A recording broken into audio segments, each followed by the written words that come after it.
Mi madre maneja 45 minutos para darle el gusto a mi hermano berrinchudo, pero termina encerrada escuchando cómo él patea su vehículo en la calle. Tengo 31 años y llevo 8 meses con un embarazo de alto riesgo que me tiene con el corazón en la garganta todos los días.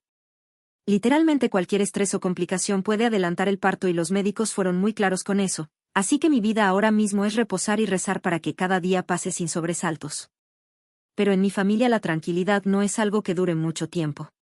Tengo 2 hermanos, Lucas, que es el menor con 27 años, y Mateo, que es el mayor con 33. La historia entera gira alrededor de Mateo porque él siempre ha sido el centro de gravedad de esta casa. Está casado, tiene un niño de 2 años y una bebé de 7 meses que son hermosos. El tema con mi hermano mayor es que es un adulto funcional en papel, pero tiene el desarrollo emocional de un niño muy pequeño. Es brillante para muchas cosas, sin embargo nunca le diagnosticaron el autismo que todos sabemos que tiene. Eso hace que no tolere la frustración, que no acepte una sola crítica y que se ofenda por absolutamente cualquier cosa que no salga como él quiere. Crecimos muy juntos y yo pasé toda mi vida siendo su reguladora emocional. Si él se enojaba, yo lo calmaba.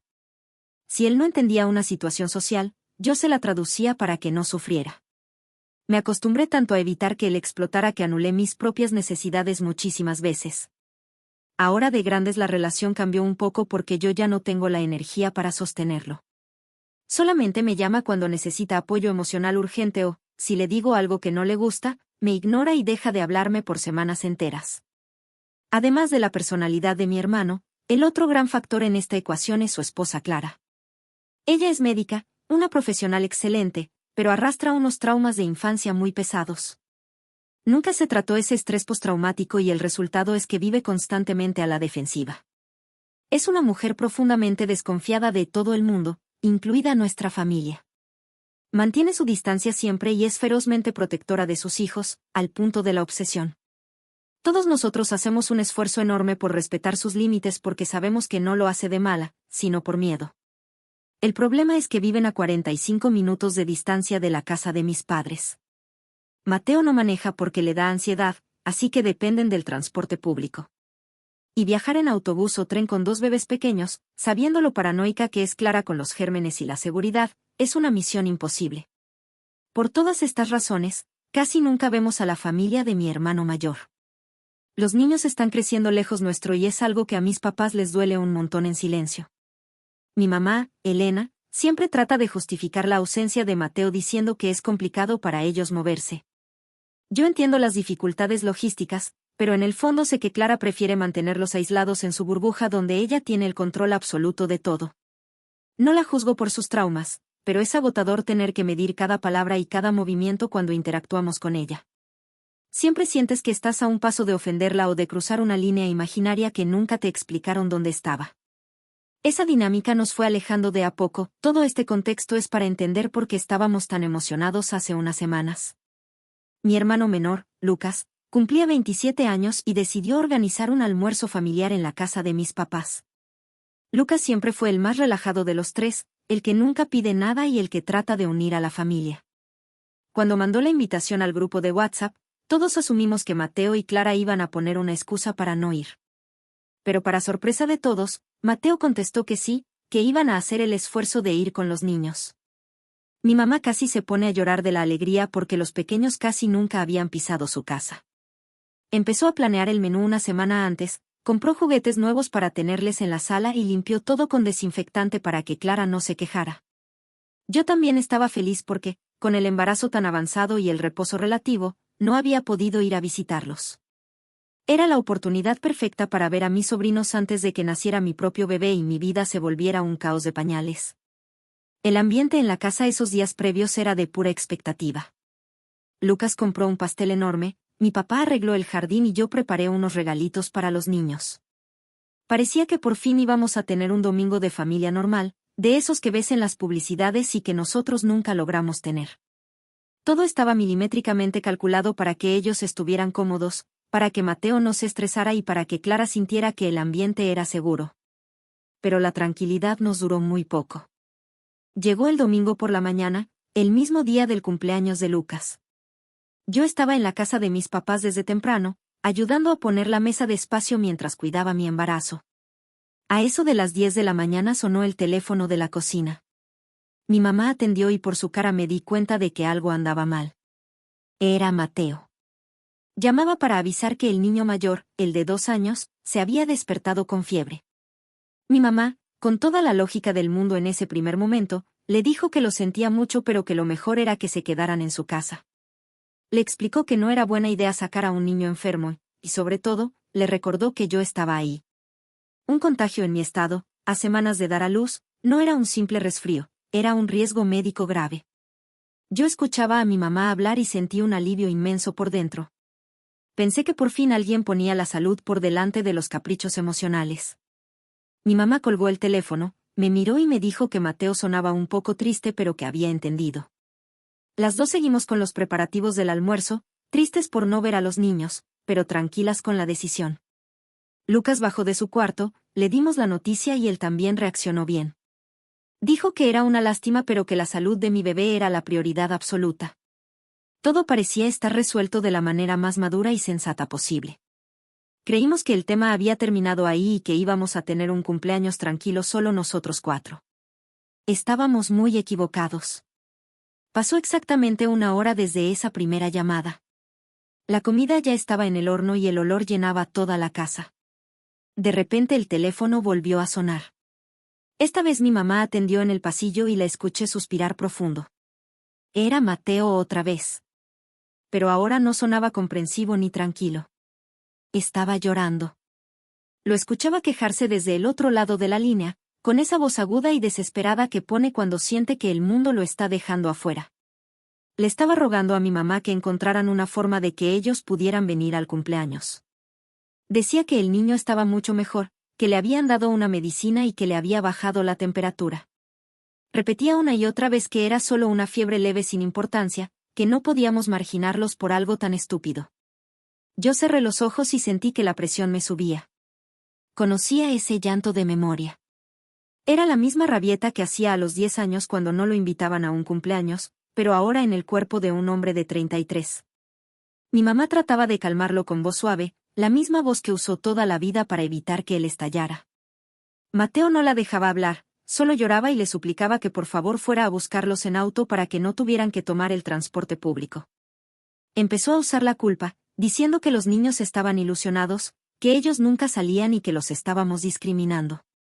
Era una manipulación pura y dura, y lo peor de todo es que yo sabía que estaba funcionando. Vi a mi mamá salir del pasillo con los ojos llorosos y las llaves del auto en la mano.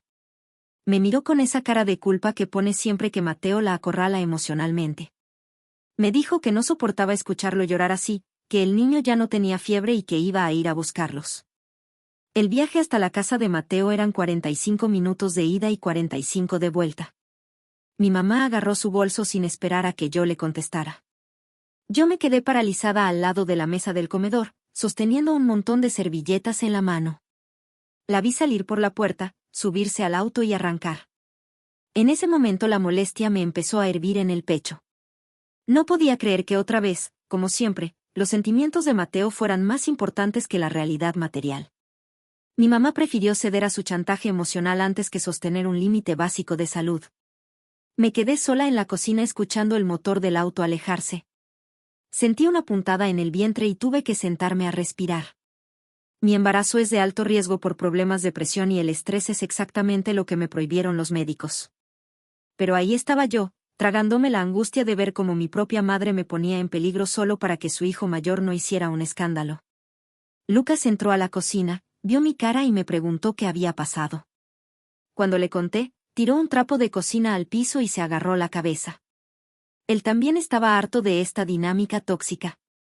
Media hora después sonó mi celular. Era mi mamá. Me llamaba desde el auto, estacionada en una gasolinera a mitad de camino. Su voz sonaba temblorosa y llena de dudas.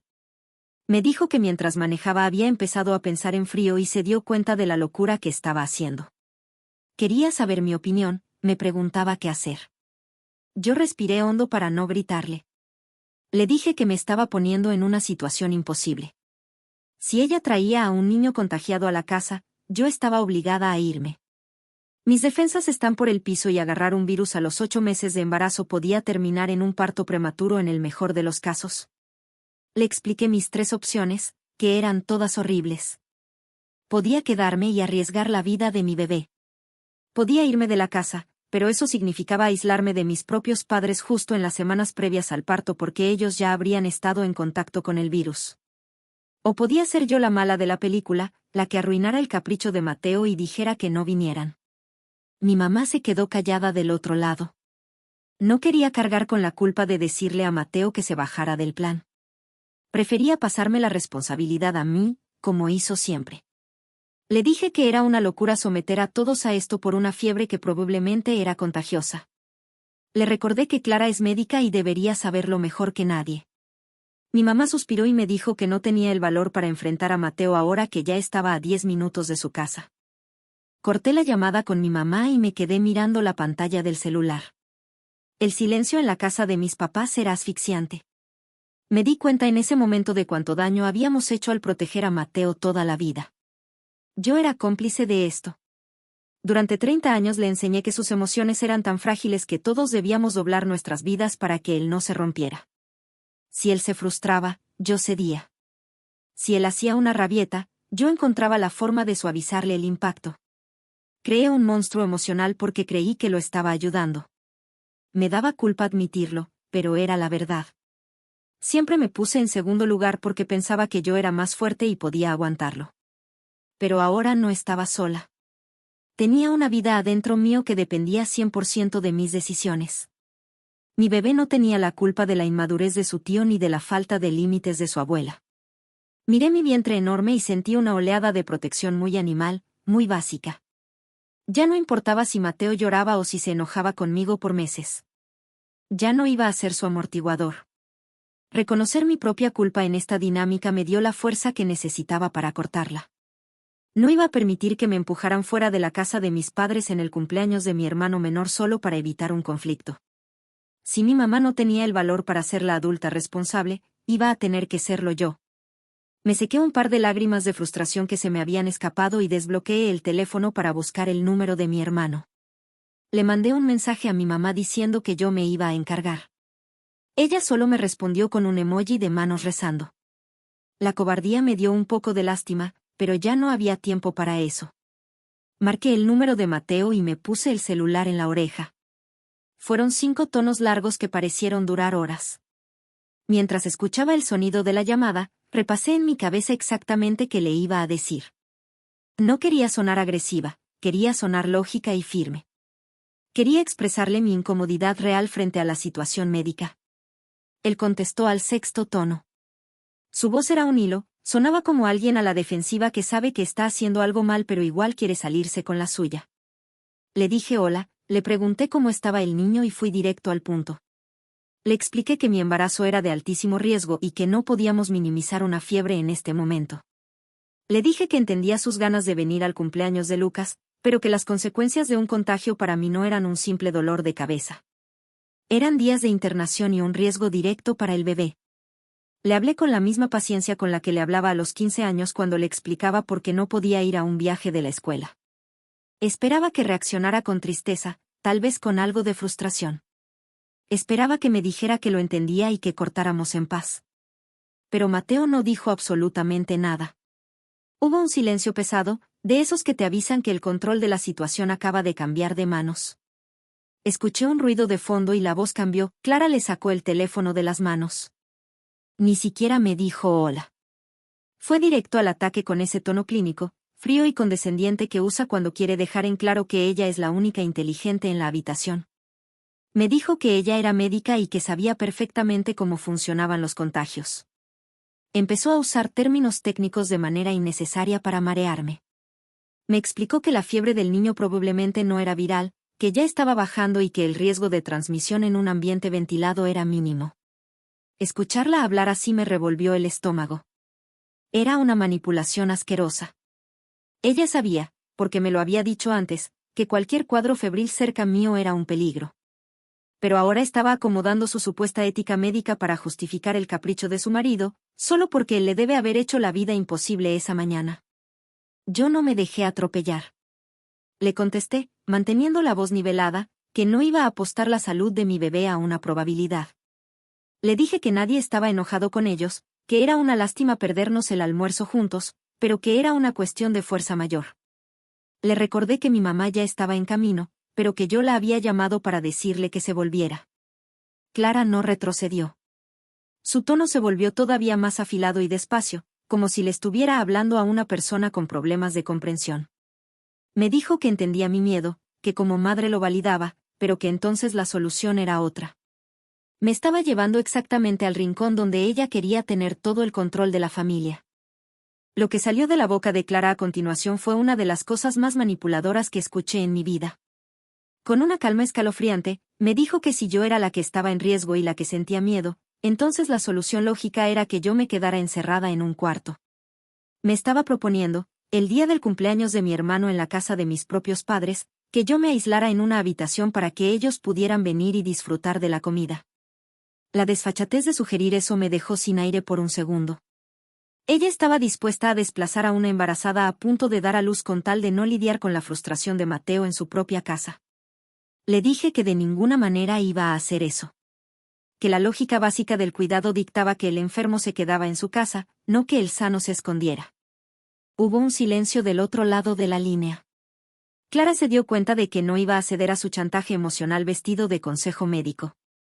Fue entonces cuando soltó su última carta, la trampa final para intentar hacerme sentir culpable. Con una voz pasivo-agresiva, casi siseando las palabras, me hizo la pregunta trampa. Me dijo, literal, entonces ¿qué? ¿Prefieres que no vayamos? Esperaba que yo saltara a decir que no era personal, que por favor no se ofendieran. Quería que yo me arrastrara pidiendo perdón por poner límites. Pero los años de ser el tapete de esta familia se habían terminado. Agarré el celular más fuerte y le contesté con la voz más firme que tuve en mi vida, le dije sí, prefiero que no vengan. Fueron 5 palabras que cayeron como piedras. No agregué justificaciones, no pedí disculpas, no intenté suavizar el golpe. Clara no dijo absolutamente nada. Literalmente le corté el juego en seco. Escuché el sonido de la llamada al terminarse de golpe. Ella me colgó en la cara sin despedirse. Me quedé mirando el celular un momento, asimilando lo que acababa de pasar. Le había dicho que no a Mateo y a su esposa de forma directa por primera vez en toda mi vida. Había una mezcla de adrenalina y terror corriéndome por las venas. Sabía que la bomba iba a explotar del otro lado, pero por ahora en mi lado de la línea solo había silencio. Guardé el teléfono en el bolsillo y caminé hacia el comedor. Lucas estaba ahí, poniendo los cubiertos sobre la mesa larga. Me miró interrogante y le hice un gesto afirmativo con la cabeza. Le dije que no venían, que ya estaba arreglado. Lucas exhaló aliviado y me sonrió. De verdad estaba agradecido de no tener que pasar su cumpleaños lidiando con la tensión constante que traen ellos dos. Por un momento, la casa se sintió ligera. Fui a la cocina, me serví un vaso de agua fría y me senté en una de las sillas viejas de madera. Escuchaba a los pájaros afuera y el ruido de la calle. Era una paz irreal, un momento de calma absoluta que casi me hace creer que las cosas podían resolverse hablando como adultos maduros. Respiré hondo y apoyé las manos en mi barriga, sintiendo al bebé moverse tranquilo. Ese respiro me duró exactamente 3 minutos, el celular volvió a sonar, pero esta vez no era una llamada, eran mensajes de mi mamá entrando uno atrás del otro. La pantalla se iluminaba sin parar. Mi mamá acababa de llegar a la puerta de la casa de Mateo. En el primer mensaje decía que Mateo estaba afuera. En el segundo decía que estaba gritando. En el tercero me pedía ayuda. La llamé de inmediato. Apenas atendió, tuve que alejar el teléfono de mi oreja porque los gritos de mi hermano se escuchaban desde la calle. Era un estallido total. Una rabieta monumental de un hombre adulto en plena acera. Mi mamá estaba encerrada dentro del auto, llorando, mientras Mateo golpeaba el capó y le gritaba que había arruinado todo. La acusaba de ser una mala madre, de discriminar a sus nietos y de odiar a Clara. Le decía que por culpa de ella la familia estaba rota. Todo el discurso de victimización que usa siempre, pero elevado a la máxima potencia. El nivel de agresividad era aterrador. Mi mamá me decía por el altavoz que no sabía qué hacer, que los vecinos estaban saliendo a mirar. Yo sentía asco. En el fondo, Mateo sabía perfectamente que si la situación fuera al revés, si yo tuviera fiebre y Clara estuviera embarazada, Ellos jamás en la vida me hubieran dejado cruzar la puerta de su casa. Su hipocresía no tenía límites. Solo le importaba que le habían dicho que no. Le grité a mi mamá por el teléfono, tapando los gritos de él, que arrancara el auto y se volviera a casa en ese mismo instante. Le ordené a mi mamá que no bajara el vidrio, que pusiera la primera marcha y que se alejara de ahí. Le dije que no tenía por qué aguantar ese maltrato en la calle. Escuché el motor revolucionarse y el ruido de las llantas acelerando. Los insultos de Mateo se fueron apagando en el fondo hasta que solo quedó el sonido de la respiración agitada de mi mamá al volante. Me quedé en la línea con ella durante los 45 minutos que duró el viaje de regreso. La fui calmando de a poco, repitiéndole que habíamos hecho lo correcto, que no podíamos seguir siendo rehenes de los ataques de furia de un hombre de 33 años. Cuando por fin llegó a casa, bajó del auto pálida y temblando. Lucas y yo la abrazamos en la entrada. Le preparamos un té y la sentamos en la cocina. Lloró un rato por la culpa que siempre carga, pero después se tranquilizó. Decidimos no tocar más el tema por el resto del día. El almuerzo salió riquísimo. Comimos, charlamos de cosas triviales, cortamos el pastel que había comprado Lucas y le cantamos el feliz cumpleaños. Fue la primera vez en muchísimo tiempo que tuvimos una reunión familiar genuinamente agradable, sin tener que caminar sobre cristales rotos, sin medir cada chiste por miedo a que alguien se ofendiera. Hubo risas reales y un ambiente relajado que nos hizo darnos cuenta del peso enorme que cargábamos al intentar complacerlo siempre. Fue un día hermoso y tranquilo para nosotros tres. Pero toda decisión tiene un precio y en esta familia las facturas siempre llegan tarde o temprano. Desde ese domingo, Mateo y Clara nos declararon la guerra fría. A mí me aplicaron la ley del hielo de forma absoluta.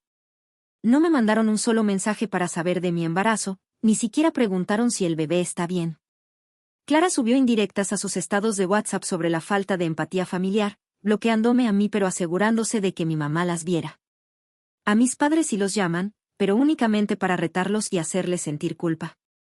Mateo llama a mi papá a cualquier hora para recriminarle cosas del pasado y cortarle el teléfono antes de que pueda contestar.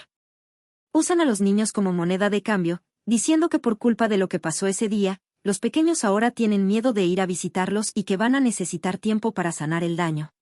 Mi mamá volvió a su estado natural de angustia constante, sintiendo que perdió a sus nietos para siempre por no haber sido más diplomática. Yo sé que me saqué un peso gigante de encima al poner el límite, pero no puedo evitar ver la tristeza en los ojos de mis papás cada vez que el teléfono no suena. La verdad es que prioricé a mi hijo antes de que naciera y no me arrepiento de haberlo hecho, pero la familia que éramos se rompió por completo esa tarde y Mateo cortó todo tipo de relación conmigo para siempre. ¿Quién creen que tiene más la culpa? ¿El hermano por el berrinche, la cuñada por manipuladora o la mamá por haber cedido al chantaje?